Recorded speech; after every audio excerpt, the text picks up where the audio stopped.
آگرہ بھارت میں مغلیہ ثقافتی کا ایک ممتاز نمونہ ہے جس کو دنیا بھر میں تاج محل کے نام سے جانتے ہیں۔ یہ چمکتا ہوا محل تاج 42 ایکڑ میں پھیلا ہوا خوبصورتی کا عین ہے، لیکن یہ ایک دل چیر کرنے والی کہانی بھی روشن کرتا ہے۔ اسے دنیا کا 7واں عجوبہ بھی قرار دیا جاتا ہے۔ ایسی شاندار تعمیر کے لیے 20,000 مزدوروں نے اپنا خون و پسینہ لگایا، وہ بھی 22 سالوں تک لگاتار۔ اگر ہم اس کی قیمت کا خیال کریں تو یہ سفید سنگ مرمر کی چادر 7.5 کروڑ روپے یا پھر 10 ارب ڈالر کے برابر بنتی ہے، کیونکہ مغلیہ کے معماروں نے اپنے حیرت انگیز حصول کے نشانات چھوڑے ہیں جو آج کے انجینئرز کی حوصلہ افزائی کرتے ہیں۔ یہ عمارت اس طرح تشکیل دی گئی تھی کہ جب وہ مرکزی دروازے سے دیکھی جائے تو بہت بڑی لگے، لیکن جب کوئی اس کی طرف بڑھتا ہے تو دروازے خود بخود چھوٹے ہوتے جاتے ہیں۔ یہ پہلی دفعہ نہیں تھا کہ مغلیہ معماروں نے ایسی حیرت انگیز تعمیر انجام دی۔ 4 کونوں پر بنائے جانے والے 4 مینار عمودی خاردار نہیں ہیں، بلکہ وہ تھوڑا سا باہر کی جانب جھکے ہوئے ہیں، کیونکہ اگر وہ عمودی خاردار یا پھر سیدھے کھڑے رہتے تو دور سے دیکھتے ہوئے وہ اندر کی طرف جھک رہے ہونے کی حالت میں نظر آتے۔ اس کے علاوہ ایک دوسری وجہ بھی تھی کہ ان ستونوں کو باہر کی طرف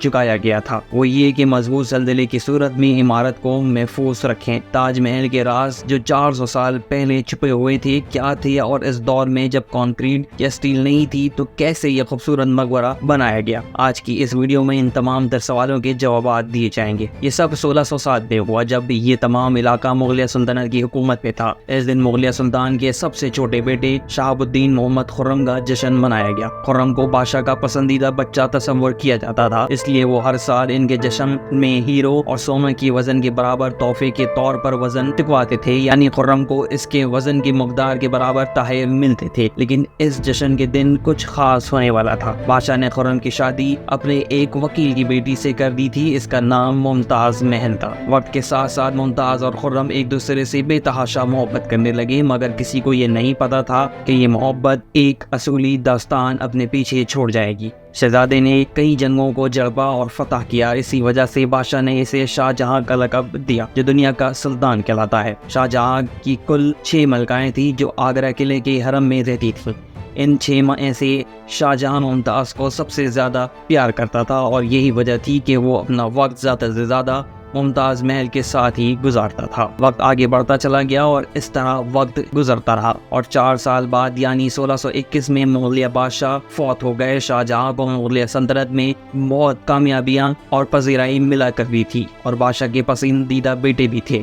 وہ تخت پوشیدہ 7 سال بعد 1628 میں تخت پر بیٹھا، اور یہ وہ وقت تھا جب مغلیہ سلطنت بہت اونچے سطح پر تھی، اور مغلیہ سلطنت بھارت، پاکستان اور افغانستان کے بہت سارے علاقوں پر پھیلی ہوئی تھی۔ شاہ جہاں تمام فیصلے کیا کرتا تھا، جبکہ ممتاز محل اس کے پیچھے پردے کے پاس بیٹھ کر سفارشیں دیا کرتی تھی۔ لیکن کوئی نہیں جانتا تھا کہ جلد ہی یہ خوشگوار مرحلہ الوداع کے مرحلے میں بدل جائے گا۔ تخت کا حکم رکھنے کے صرف 1 سال بعد مغلیہ سلطنت نے خود کو جنگ کی صورت میں پایا، اور 2 سال تک جنگ جاری رہی۔ شاہ جہاں یہاں بھی فتح یاب ہو گیا، لیکن جب وہ اپنی کامیابی کا جشن منانے کے لیے تیار تھا، اسے بہت افسوسناک خبر ملی۔ ممتاز محل اپنے 4تھے بچے کو پیدا کرتے وقت بیمار پڑ گئی تھی، اور 17 جون 1631 کو وہ فوت ہو گئی۔ پوری مغلیہ سلطنت غم میں دھنس گئی۔ یہ خبر شاہ جہاں کو ایک تیر کی طرح لگی، اور یہ افسوس شاہ جہاں کو گہری ظلمت کے اندھیرے میں دھکیل دیا، اور کئی دن تک اس نے کچھ نہیں کھایا، اور اگلے 2 سالوں میں وہ کوئی موسیقی نہیں سنتا تھا اور نہ ہی کوئی عطر استعمال کیا کرتا تھا۔